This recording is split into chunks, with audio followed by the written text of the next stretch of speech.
नमस्कार। स्वागत है आप सभी का अभिज्ञान क्लासेज के इस ऑनलाइन प्लेटफॉर्म पर।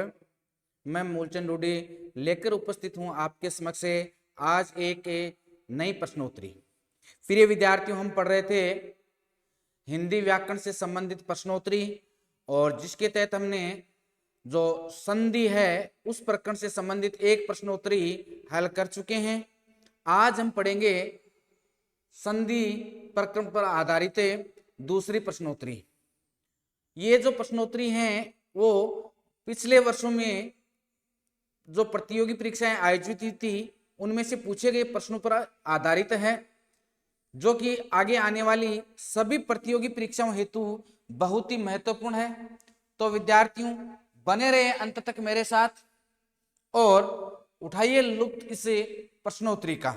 तो करते हैं आज की प्रश्नोत्तरी की शुरुआत और बढ़ते हैं आगे और देखते हैं कि आज की इस प्रश्नोत्तरी का पहला प्रश्न क्या कहता है। तो क्या पूछा गया है पहले प्रश्न में कि किस क्रमांक में शब्द का सही संधि विच्छेद है। आपके सामने 4 ऑप्शंस दिए हुए हैं। इन चारों ऑप्शंस में से आपको यह बताना है कि किस क्रमांक में सही संधि विच्छेद है। पहले ऑप्शन में है मरुधारिणी, मरुतधन धरिणी। दूसरा ऑप्शन क्या कहता है कि अनवीक्षा, अनुधन इक्षा। तीसरा ऑप्शन है इसमें अभीप्सित शब्द है उसका संधि विच्छेद किया गया है अभि धन इप्सित। और जो चौथा ऑप्शन है उसमें अन्वेषणा, अनुधन ऐषणा। तो क्या बताना है विद्यार्थियों, हमें बताना है कि किस क्रमांक में शब्द का सही संधि विच्छेद किया गया है। देखिए, मरुधारिणी शब्द है, इसका संधि विच्छेद मरुतधन धारिणी नहीं होगा, मरुतधन धारिणी नहीं होगा। सही संधि विच्छेद क्या होगा? मरुत धने उदारिणी और शब्द बन जाएगा मरुदारिणी। अनवीक्षा, अनवीक्षा का संधि विच्छेद किया गया है अनुधन इक्षा। अनु में ऊ स्वर है और इक्षा में दीर्घ ई। ऊ के बाद में ई एस मान स्वर आया तो ऊ का क्या बन गया? वह हलंत बन गया। और इस प्रकार अनु और इक्षा को मिलाएंगे तो शब्द क्या बन जाएगा? अनवीक्षा। तीसरा विकल्प क्या कहता है? अभिधन इप्सित। अभी उपसर्ग है, बिल्कुल सही है, लेकिन इप्सित है उसमें लघु ई न होकर दीर्घ ई होगी, तो यह भी नहीं होगा। अन्वेषणा, अनुधन ऐषणा, अनु उपसर्ग है, पूर्णतः सही है बात है, लेकिन ऐषणा नहीं होकर क्या होता है? ऐषणा। ऐषणा का अर्थ होता है चाहते या किसी को विशेष प्रकार से चाहना, प्राप्त करना या खोज करना। तो सही उत्तर क्या होगा? सही उत्तर होगा इस प्रश्न का ऑप्शन नंबर 2, अनुधन इक्षा का हम संधि विच्छेद करेंगे तो संधि युक्त करेंगे तो शब्द क्या बन जाएगा? अनवीक्षा। तो जो सही संधि विच्छेद है वो अनवीक्षा का किया गया है, अनुधन इक्षा। ठीक है, समझ में आ गया होगा। बढ़ते हैं आगे और देखते हैं आज की प्रश्नोत्तरी का दूसरा प्रश्न क्या पूछा गया। दूसरे प्रश्न में ध्यान से देखिएगा, किस क्रम में संधि का सही प्रयोग नहीं हुआ है। जहां पिछले प्रश्न में संधि विच्छेद किया गया था, यहां संधि की गई है और पूछा गया है कि किस विकल्प में संधि का सही प्रयोग नहीं हुआ है। देखते हैं। शब्द धन इतर शब्देतर, शब्द में है अंत में ऐश्वर्य और इतर में है ई। ए और ई दोनों परस्पर मिलेंगे तो गुण आदेश होकर बन जाएगा ए और शब्द बन जाएगा शब्देतर।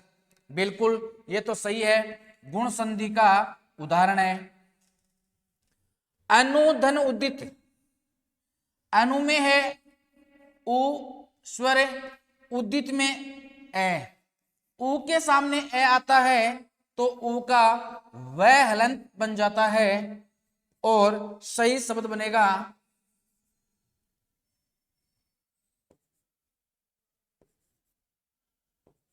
अनुमोदित, इस प्रकार होगा। तो इसका मतलब है ये तो गलत अपने आप सामने हो गया।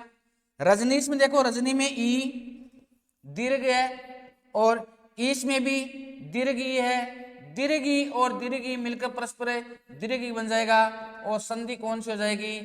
दीर्घ संधि हो जाएगी। ये भी बिल्कुल सही है। अहम धनकार, अहम में मैं है पंचम वर्ण, उसके सामने क प्रथम वर्ण आया है, तो पंचम वर्ण है वो किस में बदल जाएगा? अनुस्वार में बदले जाएगा। किस में बदल जाएगा विद्यार्थियों? अनुस्वार में बदले जाएगा। इस प्रकार सही उत्तर क्या होगा? किस क्रम में संधि का सही प्रयोग नहीं हुआ है? तो आज की इस दूसरे प्रश्न का सही उत्तर रहेगा ऑप्शन नंबर 2, अनुधन उदित अनुदित। ये क्या है? सही संधि विच्छेद या संधि युक्त नहीं है। ठीक है, बढ़ते आगे और देखते हैं आज की प्रश्नोत्तरी का तीसरा प्रश्न। उच्छिष्ट शब्द का संधि विच्छेद है, क्या बताना है? उच्छिष्ट शब्द है उसका हमें संधि विच्छेद बताना है। उच्च धन शिष्ट, उत धन शिष्ट, उत धन शिष्ट और उच्च धन शिष्ट। देखिए सही उत्तर बताइए कि सही उत्तर क्या होगा? उच्च किसी प्रकार का उपसर्ग नहीं है, अपने आप ही गलत है। और यहां पर भी उच्च आया है तो उच्च है वो कोई उपसर्ग है ही नहीं। तो ये दो विकल्प तो आपके पूर्णतया क्या हो गए?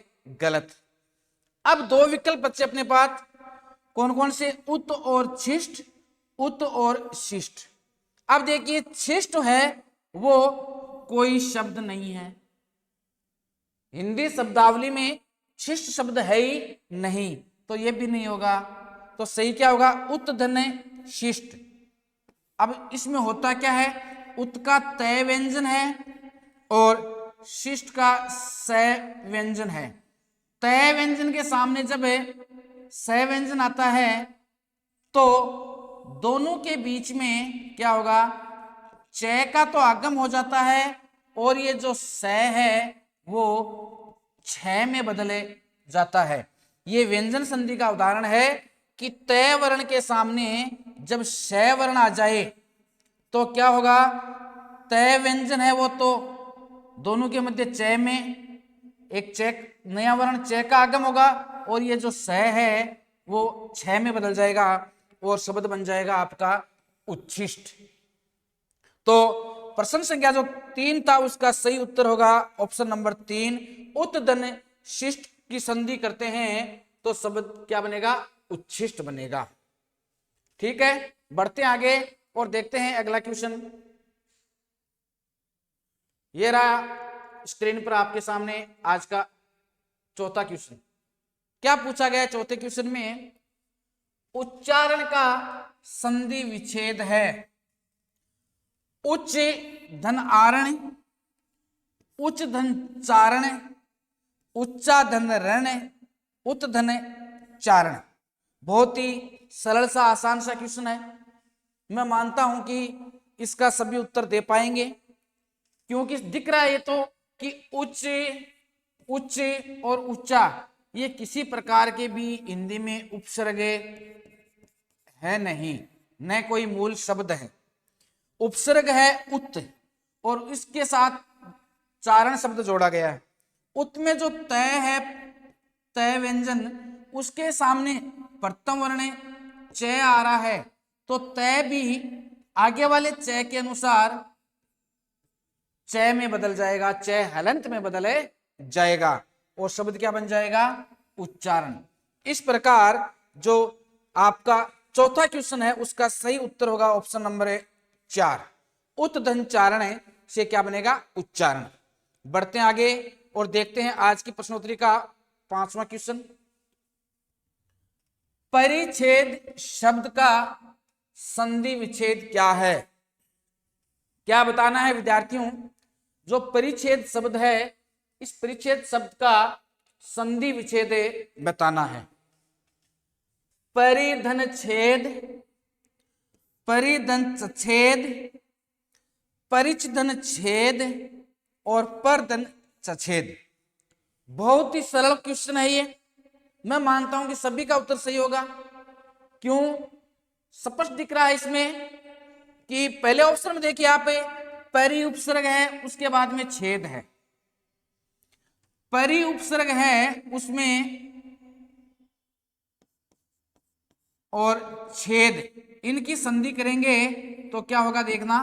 परि में है ईश्वर और छेद में है छ। अब जब परि है, अनु है, इन उपसर्गों के बाद में अगर छ व्यंजन आता है तो दोनों के बीच में किसका आगम होता है? च का आगम होता है। और व्यंजन संधि के अंतर्गत ये च की आगम संधि कहलाती है। तो परिधन छेद है, इन शब्दों की जब हम संधि करेंगे तो क्या बन जाएगा? परिच्छेद बन जाएगा। बाकी तो ऑप्शन से आपको पता चल रहा है, पर उपसर्ग जरूर होता है लेकिन छेद कोई शब्द नहीं होता, परिच नहीं होता है, छेद शब्द तो है लेकिन परिच नहीं होता है, पर उपसर्ग होता है लेकिन छेद नहीं है। यानी कहने का तात्पर्य है कि ये जो पांचवा प्रश्न है जिसमें परिच्छेद शब्द की संधि पूछी गई है, संधि विच्छेद पूछा गया है, तो सही संधि विच्छेद होगा परिधने छेद। बढ़ते आगे और देखते हैं अगला क्वेश्चन। रामायण शब्द का सही संधि विच्छेद होगा राम धन अयन, राम धन आयन, राम धन अयन और राम धन आयन। बताइए क्या सही होगा इसमें, कौन सा ऑप्शन सही होगा? देखो राम बिल्कुल सही है और अयन भी सही है। तो राम धन अयन में राम में ऐश्वर है और अयन में ऐश्वर है, ए और ए मिलेंगे तो बन जाएगा आ। अब जब रे व्यंजन के साथ न का संपर्क होता है विद्यार्थियों, तो ये जो न है वो किस में बदल जाता है? अणय में बदल जाता है और शब्द क्या बन जाता है? रामायण। कई बार परीक्षा में पूछा भी गया है, इसमें संधि पूछी जाती है, तो विद्यार्थियों ध्यान रखना इसमें दोनों संधियां हैं, दीर्घ संधि भी है और व्यंजन संधि भी है। दीर्घ व व्यंजन दो संधियां हैं राम धन अयन में। बाकी तो बिल्कुल ऑप्शन है वो गलत होंगे, तो सही ऑप्शन होगा आपका पहला राम धन अयन। बढ़ते हैं आगे और देखते हैं आज की प्रश्नोत्तरी का 7वां क्वेश्चन। अभिषेक का संधि विच्छेद होगा अभिधन शेख, अभिधन शेख, अभी ही धन शेख, अभी ये है धन शेख। बताना। देखिए अभी उपसर्ग है, ये होता है अभी। इन दोनों का तो प्रयोग हिंदी में कहीं होता ही नहीं है, इसलिए दो ऑप्शन तो पहले से ही बाहर हो गए। अब ये दो ऑप्शन अपने पास बचे, अभिधन शेख और अभिधन शेख। अगर अभी उपसर्ग है और उसके सामने अगर शेख शब्द आएगा, दंते स आएगा, तो ये जो दंते स है वो मूर्धन्य स में बदल जाएगा और सही शब्द बन जाएगा अभिधन शेख। इस प्रकार ये जो आपका 7वां क्वेश्चन है इसका सही उत्तर होगा 2। बढ़ते आगे और देखते हैं अगले क्वेश्चन की ओर। ये रहा आज की प्रश्नोत्तरी का 8वां क्वेश्चन। निर्विकार में कौन सी संधि होगी? व्यंजन संधि, दीर्घ स्वर संधि, विसर्ग संधि, गुण स्वर संधि। देखिए निर्विकार शब्द है, ये बनता है नी है धन विकार से, और विसर्ग के सामने वह आ रहा है तो ये विसर्ग है वो रह में बदल रहा है और शब्द बन रहा है आपका निर्विकार। इस प्रकार विसर्ग है वो रे में बदल रहे हैं, विसर्ग रे में बदल रहे हैं, इसलिए इसमें कौन सी संधि मानी जाएगी? विसर्ग संधि होगी। तो क्वेश्चन 8 का तीसरा उत्तर है वो सही रहेगा। क्वेश्चन संख्या 9, पीतांबर शब्द में कौन सी संधि है? पीतांबर शब्द में कौन सी संधि है? यह बताना है कि पीतांबर शब्द में कौन सी संधि है। यण संधि, अयादि, व्यंजन और दीर्घ संधि। पीतांबर, अगर इसकी बात करें हम संधि विच्छेद की, तो पीत धन अंबर, पीत में ए स्वर और अंबर में ए स्वर, ए और ए समान स्वर हैं, समान स्वर मिलकर परस्पर दीर्घ बन जाते हैं, तो कौन सी संधि होगी? दीर्घ संधि होगी। विद्यार्थियों ध्यान रखना, पीतांबर में समास भी है।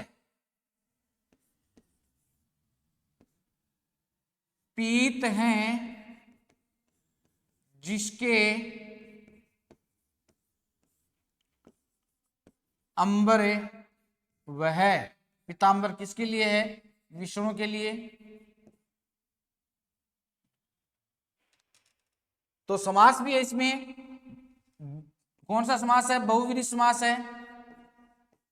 संधि भी है, दीर्घ संधि है, और इसमें कर्मधारय समास में माना जाता है। बढ़ते आगे और देखते हैं अगला क्वेश्चन। क्वेश्चन संख्या 9, किस शब्द की संधि गलत है? अतः धन एव, अतएव, मम धन इतर, ममेतर, एक्स धन उहिनी, अक्षोहिणी, नव धन उड़ा, नवोढ़ा। देखिए, अतः धन एव विसर्ग है, विसर्ग के बाद में ए आ रहा है, तो विसर्ग का लोप हो जाएगा और शब्द क्या बन जाएगा? अतएव। ये तो बिल्कुल सही है। मम धन इतर की बात करें तो मम में है ए और इतर में है ई। ए और ई परस्पर मिलकर, यानी ए और ई परस्पर मिलकर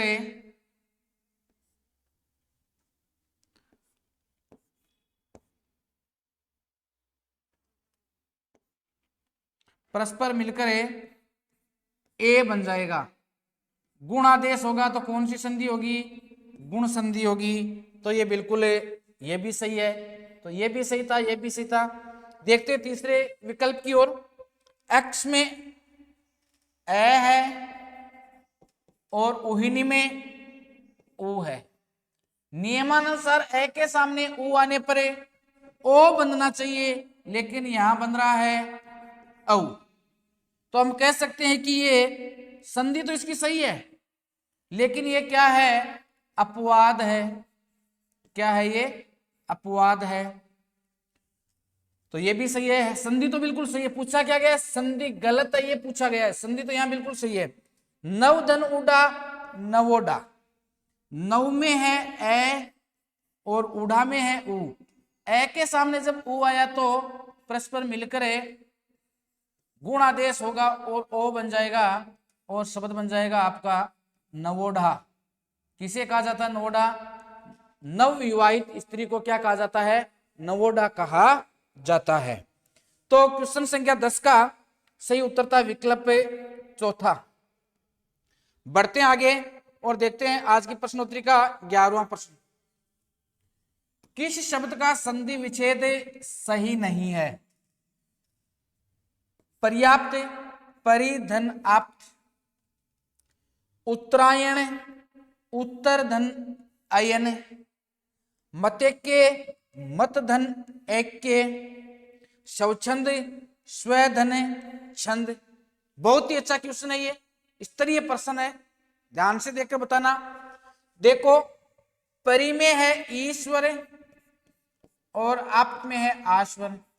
ई के सामने आ आया तो ई है वो, यह हलंत में बदल जाएगा और शब्द बन जाएगा पर्याप्त। और कौन सी संधि का उदाहरण है? यण संधि का उदाहरण है। बिल्कुल सही है ये तो। उत्तरायण, उत्तर में ए है और अयन में भी ए है, ए और ए मिलकर आ बन जाएगा और शब्द बन जाएगा उत्तरायण। संधि कौन सी हो जाएगी? दीर्घ स्वर संधि। कौन सी संधि होगी? दीर्घ स्वर संधि होगी। तो ये भी सही है। मत धन ऐक्य में, मत में है ए। अब विद्यार्थी ध्यान रखना, ऐक्य नहीं होता है, ऐक्य होता है। यहां ए ने होकर ऐ स्वर होगा, तो यही क्या हो गया आपका? गलत हो गया। स्व धन छंद, बिल्कुल सही है। स्व में है ए और छंद में है छ। ए के सामने छ है तो बीच में च का क्या हो रहा है? आगम हो रहा है और शब्द बन रहा है स्वच्छंद। तो ये भी सही है। तो जो संधि विच्छेद सही नहीं है किस विकल्प में? तीसरे विकल्प में। तो इस प्रश्न का कौन सा उत्तर सही होगा? तीसरा विकल्प है वो सही होगा। बढ़ते हैं आगे और देखते हैं आज की प्रश्नोत्तरी का अगला क्वेश्चन। किस शब्द का संधि विच्छेद गलत है? प्रतीक्षा, प्रतिधन इच्छा, मधुवरी, मधुधन अरि। ये मधुवरी शब्द भी गलत लिखा हुआ है, ऐसे नहीं लिखा जाता है, ये होता है इस प्रकार मधुवरी, टाइपिंग मिस्टेक है। यथेष्ट, यथाधन इष्ट, पावक, पौधन अक। बताइए।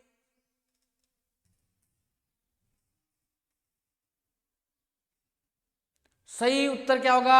देखो मधुधन अरि से मिलाते हैं तो मधु में तो है उ और अरि में ए। उ के सामने ए समान स्वर आया तो ये उ है, वो वह हलंत में बदल जाएगा और शब्द बन जाएगा मधुवरी। ये तो सही है। यथेष्ट, यथा में है आ और इष्ट में है ई। आ और ई मिलकर गुण संधि होगी और बन जाएगा आपका ए। क्या बन जाएगा? ए बन जाएगा। और शब्द क्या बन जाएगा? यथेष्ट। संधि कौन सी होगी? गुण स्वरे संधि होगी। आगे देखिए, पावक, पौधनक। पौ में है औ स्वर और आवक में है ए, अक में है ए। तो ओ के सामने एस स्वर आते ही औ है किस में बदल जाता है? आ वह हलंत में बदल जाता है। अयादि संधि का उदाहरण है ये। तो इस प्रकार ये भी सही है। तो फिर सही कौन सा नहीं होगा? प्रतीक्षा। प्रति सही है लेकिन इच्छा नहीं होकर ईक्षा होता है। क्या? इक्षण, ई बड़ी होगी। बढ़ते हैं आगे।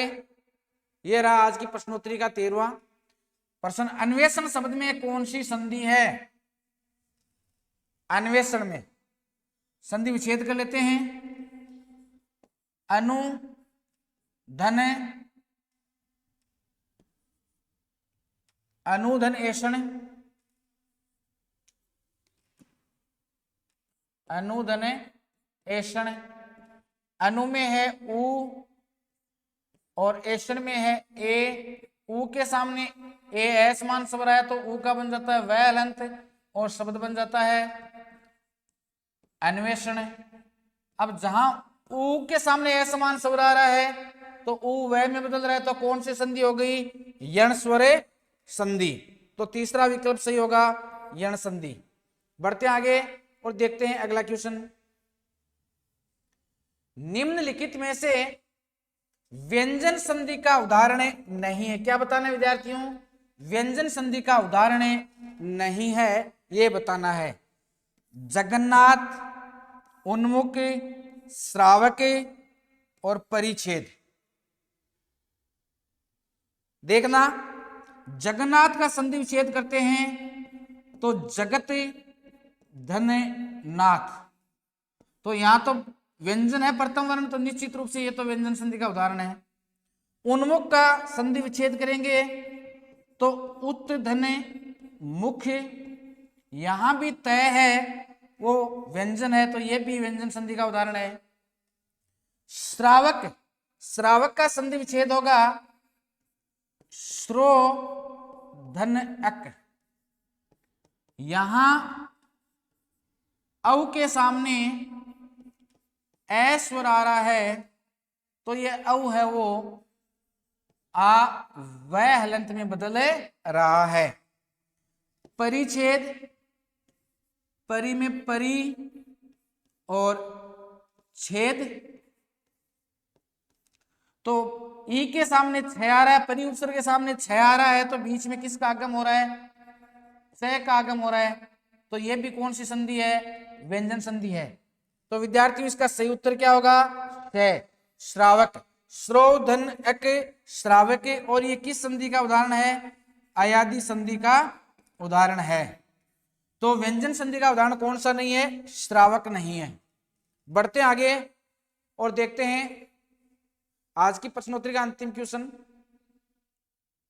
अभिषेक का संधि विच्छेद होगा, ये रिपीट हो गया क्वेश्चन, तो इसका सही उत्तर होगा अभिधन शेख, और इसके बारे में डिटेल से आपको पहले बता दिया गया है।